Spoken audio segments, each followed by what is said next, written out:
What is up guys, Alex from Lakey Wargames here and welcome to today's video. Today we're going to be looking at another competitive 2000 point Ossiarch Bonereapers list, and this time it's going to be a list very different to the last ones because of the changes to the FAQ. Let's get on into it.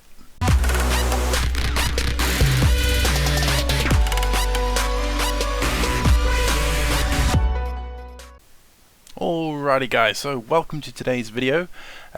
I know we only did one of these last week where we went through two different 2000 point competitive lists for Ossiarch Bonereapers, but if you haven't seen it already, I released a video yesterday where I talked through the brand new June 2023 FAQ for Ossiarch Bonereapers, and well, it threw a massive spanner in the works. If you haven't seen it, link is in the description below for you to go check it out. But basically they reworked how the Bone Harvest, which is the healing mechanic, works on the Gothizzar Harvester, which was one of the main backbones to that list, was a 20 brick of Mortec and a Harvester behind them keeping them going, so then the 6-man Mortis Guard unit could go forward and smash face, and the Mortec was sort of like the anvil to sit on an objective and like counterpoint the enemy and just sort of hold them in place. Now with the changes to the healing, in my opinion, it's awful. Yeah, not very good. It's okay, like it's not the worst healing mechanic in the world, but 210 points for a Harvester now is just absolutely bonkers. So yeah, not going to be using that anymore, so that is now forcing me to change the list that I am going towards. So I've come up with something very different to the last one, and I thought I would share it with you guys in a video today. So let's jump on into it. I'm going to bring the list up onto the screen. I have changed the way that I am displaying the lists. Before I used to put them with the artwork behind and try and change the colour slightly so they wouldn't clash too much. But I was let know in the comments and by a few people that I shared it to that it can be a little bit hard to read, which it can be. So I'm changing it to the format that you now see up on the screen. You guys let me know in the comments below if you prefer this or you prefer the other one, or if you prefer something else, then just let me know so then I can change it for any future list videos that we do.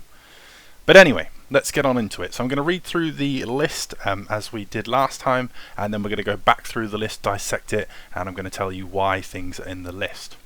So, the faction we're playing is Ossiarch Bonereapers. The sub-faction for this list is the Mortis Praetorians. Our grand strategy is the Scales Balanced, and the Triumph is Bloodthirsty. We have 3 heroes in this list, starting off with Catacross the Mortarch of the Necropolis himself, we have Arcan the Black, and we have Mir Kanan. We have 3 battle line units in this list with 10 Mortec Guard, and we have 2 units of 5 Cavalos Death Riders. Our alternate units are 2 Mortec Crawlers and Kanan's Reapers themselves, as they go to a separate unit. It's the Warband. We have 1 Endless Spell, which is the Bonetie Shrieker. We have 1 battalion, which is the Ossiarch Cohort. That is the battalion out of the Battle Tome. This list comes to 2000 points on the nose. It has 116 wounds between everything in the list, and it goes down to 2 drops. So the first thing you're probably going to notice in this list is there is no generic hero, which is, yeah, a bit of a tough choice to leave out. It's very difficult on the points. As I go through this list, you're going to see why things are in there, but there's nothing that I could really take out without dropping something very integral to the idea behind this list, and be able to fit a generic hero in. To be honest, artifact-wise, I don't think we're really missing out on anything. We don't need like a Bone Shaper with the Artisan's Key, because their healing in this list is already good enough for the units. As long as the units don't get one-shot, the healing is fine. But if they were getting one-shot anyway, then it doesn't matter how much healing we had, because there's nothing left to heal back from. I think we're going to really miss out on the command trait. Things like Dark Acolyte or the Aura of Sterility, Diversionary Tactics are all really good. But yeah, we're going to give this a go, see how we get on without them, and then if we really need to, we'll see what doesn't perform and what we can change. So the idea behind this list is it's a bit of a very techie list. Everything has to work together. It's got a lot of moving pieces trying to pull off its general purpose. Basically the idea behind it is you have Mir Kanan, who with his War Scroll spell, the Dire Ultimatum, and combining with Arcan, who can extend not expend, he extends the range of the spells cast from friendly death wizards. Mirkanen's spell has a casting value of 4, usually a range of 3 inches, and what happens is you pick an enemy unit within range and visible to him, and until your next hero phase, that unit can only make their attacks target Mirkanen. Arcane's ability to be able to extend, we got it that time, to extend the range of death spells adds 6 to this. So this means Mirkanen can now target units 9 inches away and visible to him and make them only attack him. Obviously, if he's 9 inches away, the enemy can't fight him that turn, so if you charge that enemy unit with something else, they can only target Mirkanen, who can then just go to the other end of the board and go do something else, fight someone else, do whatever he wants. They can't attack. So that's one of the main levers of this list. It was something that I was personally steering away from. I advised other OBR players to not go into it. I was like, well, that's a bit broken, it's a bit janky. I was like, it's going to be FAQ'd because Volk Morshan in the brand new book has the Mortal Touch spell, where it's only got a range of 1 inch, and it specifically says the range of this spell cannot be modified and must be measured from the caster.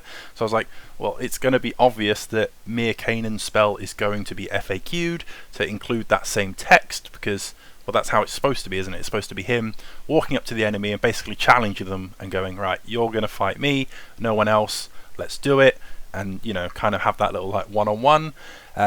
But it didn't happen. They kicked the Harvester in the balls, and they left this in the book. So free game.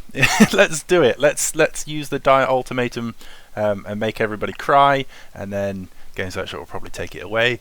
But you take our Harvesters away, we're going to use this. So yeah, so we've got Mirkanen, who's going to be using his War Scroll spell to just completely shut down the biggest threat in the enemy army. Then we've got 2 Mortek Crawlers. The Mortek Crawler is very lacking in damage. We've got a nice thing. I released a video this week. I'll also link that in the description below, where I put in 3 combos from the brand new Ossiarch book that you might have missed. One of them was that Catacross, when he uses his big bubble, so the Supreme Lord of the Bonereaper Legions, to give everyone +1 to hit and +1 save in a big 24-inch bubble. It's just a flat +1 to hit. A lot of the things in this book are limited to +1 to hit to melee weapons only, or it's like specific like that. But his is just +1 to hit, so it works on shooting attacks as well. So the Mortek Crawler gets more shots, but its hit goes down the closer it gets to enemies. So Catacross is going to be making both these crawlers fire on a 2+ to hit at all times, which is really, really nice. But the main thing we're taking this for is the Deathly Barrage ability. So the damage is secondary. If we manage to kill anything, then great. But Deathly Barrage is, after this unit shoots, you roll a dice for each enemy unit that was targeted by attacks in that phase, and you add 2 to the roll if the unit was targeted by all of this unit's attacks in that phase. On a 5+, the Strike Last effect applies to that unit until the end of the turn. So basically, if you shoot all of the crawler's shots at one enemy unit, you roll a dice, and on a 3+, because you fired all of your shots at the same target, that unit is now Fight Last. So we've already got Mirkanen using Dire Ultimatum to make an enemy only fight him, and then he's going to go off and do something else. So we've taken their biggest threat, their biggest hammer, the biggest, scariest unit in the enemy army, and we're going to make it sit there and do absolutely nothing. Then we're going to get the Mortek Crawler, and we're going to fire it at the second biggest scary threat in the enemy army, and hopefully make it fight last. Now we've got 2 Mortek Crawlers because a 3+ is fairly reliable, but you know, we all know what happens when you need that 3+, you never roll it. So we've got 2 Mortek Crawlers to be able to do it a second time. So you know, we're going to fire one of the crawlers. If it doesn't work, then you're going to fire the other crawler at the same target, so you get 2 chances to roll for the Deathly Barrage.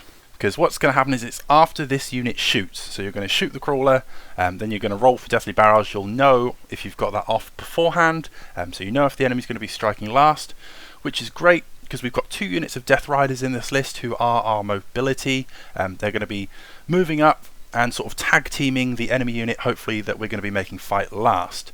Might, depending on the situation, be that, you know, one of them goes and ties up the unit that can't fight at all because they're busy trying to target Mirkanen, who's laughing from the other side of the table, and then you can charge your Death Riders into the one that's fighting last.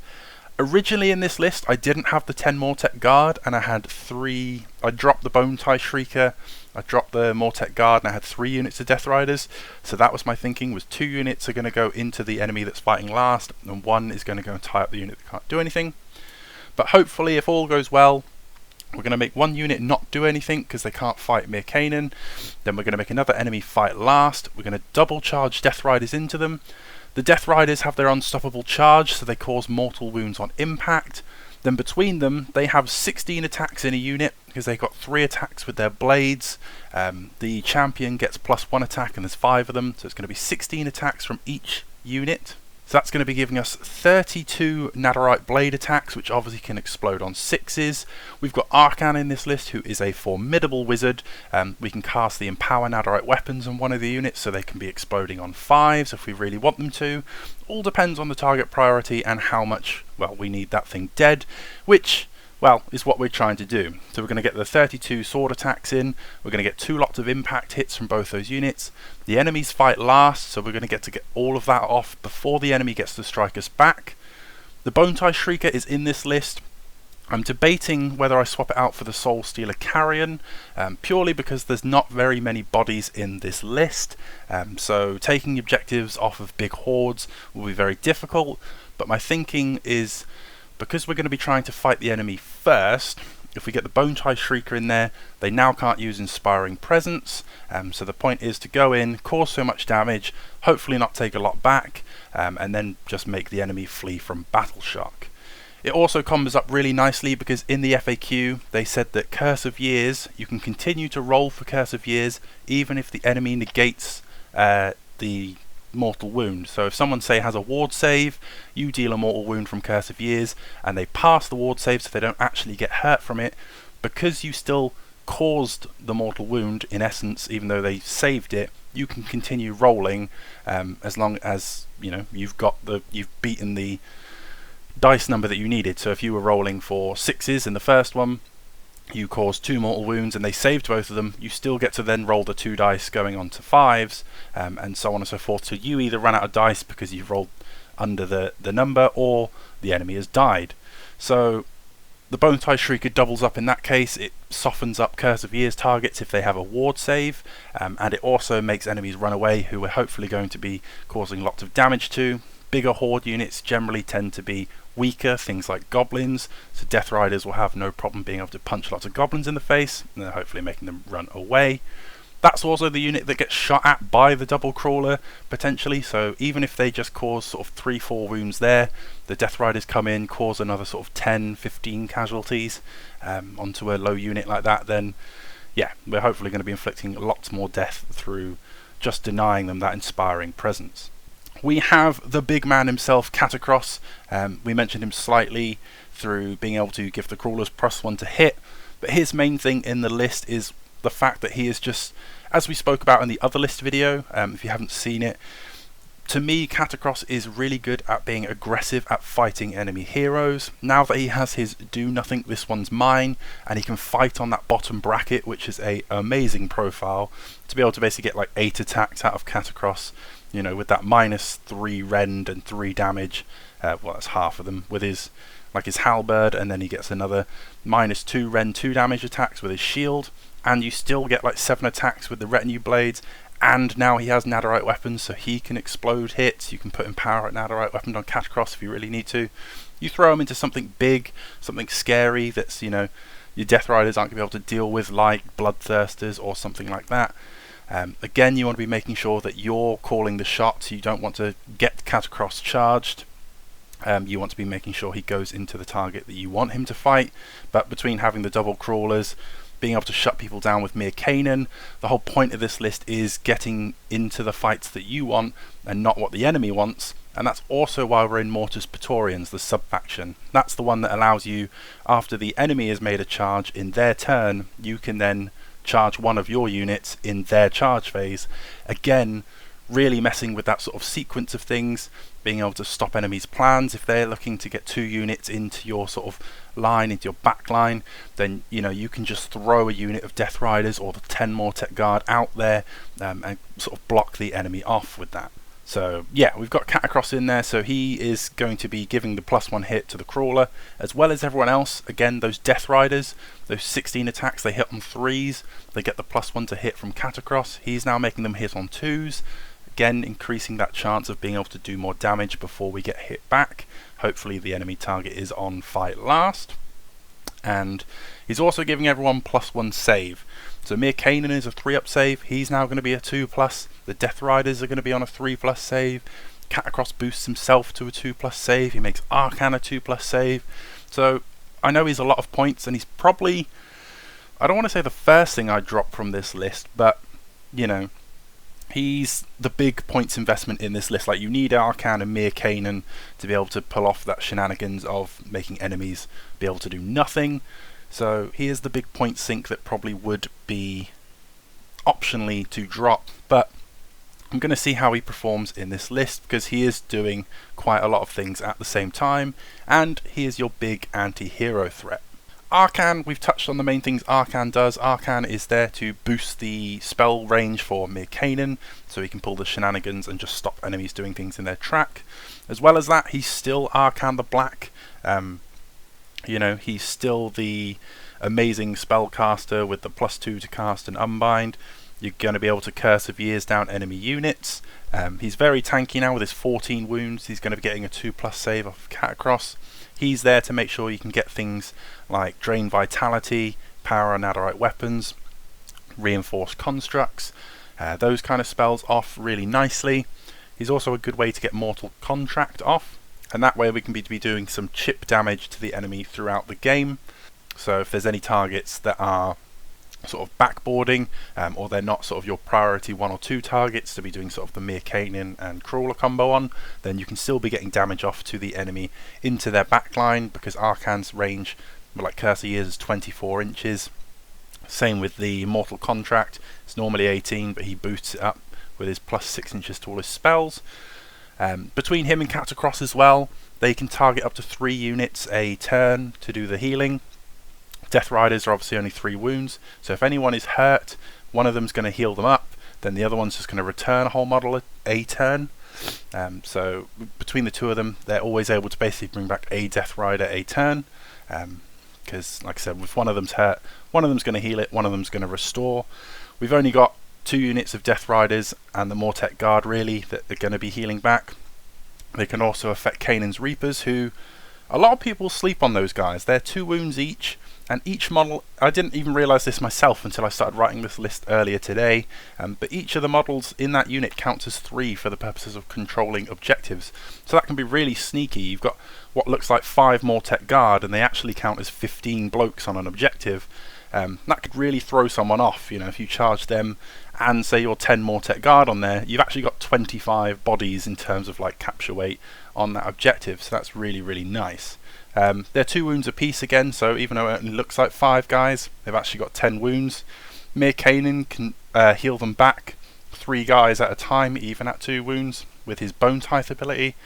Catacross and Arcan have pretty much got, it's not board wide healing, but the bubbles are so big that they project out that it might as well be. Which is why we're not feeling the lack of a Bone Shaper and the Artisan's Key, which is a big staple in pretty much every other list I've ever written ever for Ossiarch, because the units are so small and so elite kind of thing in this list that I don't think we're going to miss it too much. The 10 Mortek Guard were in there. Like I said, originally it was 3 units of 5 Death Riders, but this just gives a bit more sort of flexibility defensively. One of the things that's going to open this list up a lot is going to be something like Iron Jaws that has a really good Alpha Strike combat potential, so we can use the Death Riders and the Mortek to sort of hopefully screen people out. It's going to really hurt being hit by something like that, but hopefully they're going to put all their eggs in one basket, charge in, kill a couple of things, and then we'll go on the counter from there. So we'll see how it goes. But the Mortek Guard are also in there. They're a bit slower, so they can just sort of provide that buff to Catacross. They give a sort of speed bump, so then, like I said, he can get into the targets that he really wants to. And yeah, they were there as well, because saving that 20 points, originally I had 30 points off this list. It was a 1970 list, and then I thought, oh, why don't I just drop 5 of the Death Riders, take the Mortek Guard, save the 20 points, and now I've got 50 points, and I'll be able to squeeze my flavour of Endless Spell in there, which we went with the Bonetie Shrieker, which, like we said, opens up a lot of doors to being able to cause more damage, denying the enemy that inspiring presence, and lowering ward saves is always nice, because the main tech behind this list, as we've said many times, is to deny the enemy being able to fight and hopefully punch them first, punch them really hard, cause lots of casualties, and then sort of get away scot-free with it. So yeah, that is this list. It's 2 drops because the Ossiarch cohort, which is the one from the book, does allow you to put sort of 2 of the harvesters or 2 crawlers in there. So we've got everyone but Arcan being able to deploy. The restriction to that one is when you deploy your units, they all have to be within 6 inches of 2 other units from the same battalion. But because this list is so small, and again to protect from that alpha strike, everything's going to be kind of close together anyway. You can have sort of the 2 crawlers sort of back and centre, Catacross, sorry, just in front of them. Then you're probably going to have the Mortek in front of him, the 2 Death Riders sort of out to the side, almost like a little triangle, and then Canaan's Reapers just slot in as and when. Arcan will then probably go at the back, just to, you know, in case we're needing that little bit of breathing space, but he's not part of the cohort anyway, so it doesn't matter, he can go wherever he wants. But if you really wanted more flexibility, you could drop the cohort, take this as a battle regiment. You would have to leave one of the crawlers out, it would make you a 3 drop, but then you have the tactical flexibility to be able to put anything wherever you'd want on the table. We have the scales balanced as our grand strategy. Again, these units, unless they are being one-shot off the table, unless someone's going to remove your entire unit of Death Riders, your entire unit of Mortek Guard, the healing available to you through Catacross and Arcan, you have a really good potential of just over the course of the game bringing them back up to full, and as the game goes on, hopefully wearing the enemy down by not being hit back so often. You are going to be able to out-attrition the enemy in that way, sort of hide a unit off onto an objective and just heal them back up and try and get the grand strategy from that way. And yeah, that's about it for this list. It's a bit of an odd one. I've never really played an OBR list like it, but yeah, it's a lot of tech in there, a lot of moving parts, like I said, trying to get Mir Kanan's sort of cheesiness off with his spell, being able to just neuter the enemy's biggest threat in their force. So whether it's like a unit of like 10 protectors from Stormcast, you just shut them down, like something like that can be absolutely huge. And then you've got your moving pieces to your crawlers, hopefully your Death Riders just causing lots of panic. It's a very NPE list, which is the negative play experience list, people would call it, because again you're just stopping your opponent from being able to do things and hopefully taking their toys off the table while you do yours. So yeah, we'll see how it goes. It might be the fact that this list seems really fun and powerful like that on paper, but on the table it could be completely turned over. But this is the direction that I'm going to head in now, because taking big bricks of Mortek with harvesters behind them is not competitively viable in my opinion. It'd be more of a sort of a fun choice. Like if you really like the models, you can make it work, but just losing that healing to sort of the end of the combat phase. If the enemy has anything where any army that likes to fight in all phases or has really strong shooting potential, so things like Slanesh, KO, Stormcast, Seraphon, where they're going to be hitting you in basically lots of phases that aren't the combat phase, to get your Mortek down to just a handful of guys, and then being able to charge something into you and just mop the last few wounds up, is really going to hurt. And the Harvester is 210 points of a support piece that does nothing till the end of the turn, but by that point you're probably all dead already anyway. So this is what I'm looking at now. Like I said, they didn't FAQ the Dire Ultimatum Arcan combo, so we might as well make the use of it while we still have it. And yeah, going to be trying this out and pulling some strings and seeing if we can get some fun that way. But you guys let me know what you think of this list in the comments down below, and please let me know what you think of this sort of new list written format, if it's a lot better. I know it's a lot clearer for you to see, but do you prefer this or do you prefer the other one from before with the artwork behind it? As always though guys, stay safe, happy wargaming. Psst, hey you! Did you know that Lakey Wargames now has an official eBay store? You can buy yourself all kinds of pre-painted and new on sprue hobby goodness and support the channel at the same time. There's a link in the description below if you want to check it out. I'd greatly appreciate it, and it's a fantastic way to support the channel. Okay, see you in the next one.